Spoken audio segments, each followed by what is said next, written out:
International cricket council ICC যে বরাবরই ভারতের তুমুল নিয়ন্ত্রণাধীন, সে কথা আমরা সবাই জানি। এর কারণও রয়েছে, ভারতের যে বিশাল বিজ্ঞাপনী বাজার সেটি নিয়ন্ত্রণ করে আইসিসিকে, এবং সে কারণেই আইসিসির বিভিন্ন আন্তর্জাতিক ম্যাচ নিয়ে বিতর্ক তো নতুন কিছু নয়। এবং তেমনই এক বিতর্কের মুখে প্রতিবাদের ভাষা ব্যক্ত করতেই বাংলাদেশের সাবেক অর্থমন্ত্রী আহনামা মুস্তফা কামাল, লোটাস কামাল হিসেবে যাকে আমরা সবাই চিনি, যিনি আইসিসির প্রেসিডেন্ট ছিলেন, সেই পদ থেকে তিনি পদত্যাগ করেছিলেন। এই কথাগুলো কেন তুললাম? ভারতের সাম্প্রতিক সময়ে বাংলাদেশের খেলাকে কেন্দ্র করে যা কিছু ঘটে যাচ্ছে, এবং তার পরিপ্রেক্ষিতে ভারতে বা শ্রীলঙ্কায় অনুষ্ঠিত হতে যাওয়া যে টি-20 বিশ্বকাপ, ভারতে বাংলাদেশের ম্যাচগুলোতে বাংলাদেশ খেলবে না এমন কথা জানিয়ে নিরাপত্তার বিষয়টি উল্লেখ করে আইসিসিতে একটা চিঠি দেওয়া হয়েছিল। সেই চিঠির জবাবে আইসিসি যা লিখেছে তা রীতিমতো হাস্যকর, রহস্যজনক এবং অবশ্যই উদ্বেগজনক। সে বিষয়ে আসছি। আন্তর্জাতিক গণমাধ্যম নিউ ইয়র্ক টাইমস তারাও কয়েক ঘন্টা আগে একটি প্রতিবেদন প্রকাশ করেছে, যার শিরোনাম হচ্ছে India ties with Bangladesh fray as election লুম।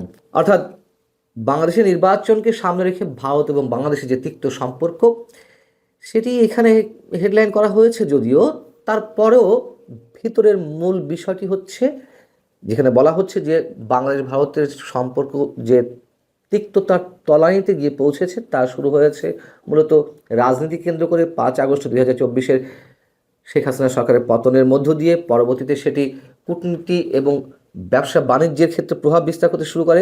পরবর্তীতে এসে সেটি এখন ক্রীড়া অঙ্গনেও ছায়া ফেলেছে। এখন আইসিসি কি জবাব দিয়েছে? নিরাপত্তার শঙ্কায় বাংলাদেশ টিম পড়তে পারে তা উল্লেখ করে সম্প্রতি যে চিঠি দেওয়া হয়েছিল আইসিসির কাছে, যে তারা বাংলাদেশ টিম খেলতে যাবে না ভারতের ভেন্যুতে, সেইখানে, এবং এর আগের বিষয়গুলো আপনারা জানেন যে আইপিএলে কলকাতা নাইট রাইডার্সের সাথে যে চুক্তিবদ্ধ হয়েছিল আমাদের মুস্তাফিজুর রহমান, তাকে সেই চুক্তি থেকে সরে আসতে বাধ্য করা হলো, এবং সেই সব জায়গা থেকে নিরাপত্তাহীনতার শঙ্কা দেখা দেয়। তো আইসিসি চিঠিতে এর কোনো সমাধান তো দেওয়া হয়নি, বরং নিরাপত্তার শঙ্কা বাড়তে পারে তেমনটিই বলা হয়েছে উল্টো। কি অদ্ভুত একটা বিষয়! আইসিসি যে তিনটি বিষয়কে কারণ হিসেবে উল্লেখ করেছে যে বাংলাদেশ টিম ভারতে খেলার ক্ষেত্রে কি ধরনের কি কারণে নিরাপত্তাহীনতা বাড়তে পারে, তার মধ্যে রয়েছে 1 নম্বরে বাংলাদেশ দলে যদি মুস্তাফিজুর রহমানকে অন্তর্ভুক্ত করা হয়। 2 নম্বর কারণ হচ্ছে বাংলাদেশের সমর্থকরা যদি জাতীয় জার্সি পরে ঘোরাফেরা করেন। আর তৃতীয়ত হচ্ছে বাংলাদেশে জাতীয় নির্বাচন যত ঘনিয়ে আসবে বা এগিয়ে আসবে, তত দলের বাংলাদেশ দলের নিরাপত্তা ঝুঁকি বৃদ্ধি পাবে। কি উদ্ভট এবং অযৌক্তিক কিছু কারণ তুলে ধরা হলো আইসিসির যে জবাব, আসলেই উদ্ভট। এবং এই উদ্ভট অযৌক্তিক শব্দ দুটো আমাদের যে উপদেষ্টা অনেকের মাঝে বিতর্কিত অবস্থায় আছেন, আইন উপদেষ্টা এবং একই সঙ্গে যিনি যুব এবং ক্রীড়া মন্ত্রণালয়ের উপদেষ্টা হিসেবে কাজ করছেন, সেই আসিফ নজরুলের এই উচ্চারণ করা শব্দ দুটি আমাদের সবার কাছেই গ্রহণযোগ্য। আসলেই উদ্ভট। যেখানে সাম্প্রদায়িক কিছু সংগঠনের চাপে ভারতের আইপিএল থেকে মুস্তাফিজকে সরে দাঁড়াতে হলো, প্রায় 9.5 কোটি রুপির বা 9.25 কোটি রুপিতে যিনি চুক্তিবদ্ধ হয়েছিলেন, তাকে সেখান থেকে সরে আসতে হলো। সেখানে আইসিসি কোনো সমাধান দিতে না পেরে উল্টো আইসিসি কিছু শর্ত দিয়ে দিচ্ছে যে বাংলাদেশকে ভারতের ভেন্যুতে খেলতে হলে এই করতে হবে, এই শর্ত পালন করতে হবে।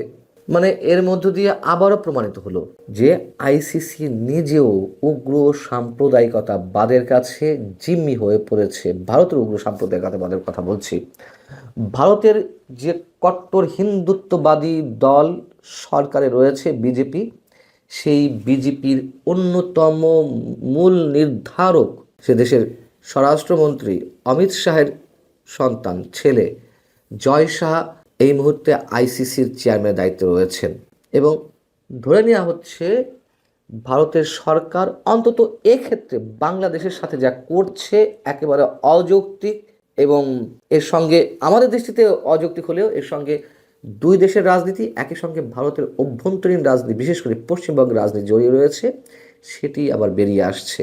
আচ্ছা, ধরে নিলাম বাংলাদেশে সংখ্যালঘু নির্যাতন চলছে বলে যে অভিযোগ ভারত দিয়ে আসছে সেটি সঠিক, কিন্তু এক্ষেত্রে মুস্তাফিজুর রহমানের সম্পর্কটা কি? তিনি তো কোনো ধরনের কোনো রাজনীতিই করেন না, রাজনীতির আগে পিছে কোথাও কখনো ছিলেন না, কোনো ধরনের কোনো মন্তব্যও করেননি। তাকে নিয়ে, তাকে কেন্দ্র করে বিষয়টি এ পর্যন্ত গড়ালো কেন? বা এখনো আইসিসি কেন বলছে যে মুস্তাফিজকে দলে রাখা যাবে না, বাংলাদেশের একজন গুরুত্বপূর্ণ পেসার, তাকে দলে রাখা যাবে না? এটি আইসিসি কিভাবে বলতে পারে? মানে রাখলে নিরাপত্তা কিন্তু বাড়বে, এভাবেই বলতে চেয়েছে। নির্বাচনের প্রসঙ্গ বা কেন আইসিসি তুলবে?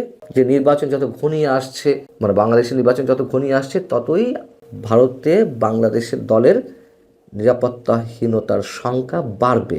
তার মানে কি ভারত নিজেই উস্কে দিচ্ছে বাংলাদেশ ভারতের যে তিক্ত সম্পর্ক? এক্ষেত্রে আমি নিজেও আগে অনেকবার বলেছি, আমাদের দায় কোথায়? আমাদের কিছু চরমপন্থী উগ্র মৌলবাদী বা কথিত কিছু মানে এক বা একাধিক কিংস পার্টি, তাদের যে নেতাকর্মীদের মন্তব্য, সেটি ভারতকে উস্কে দেওয়া হচ্ছে।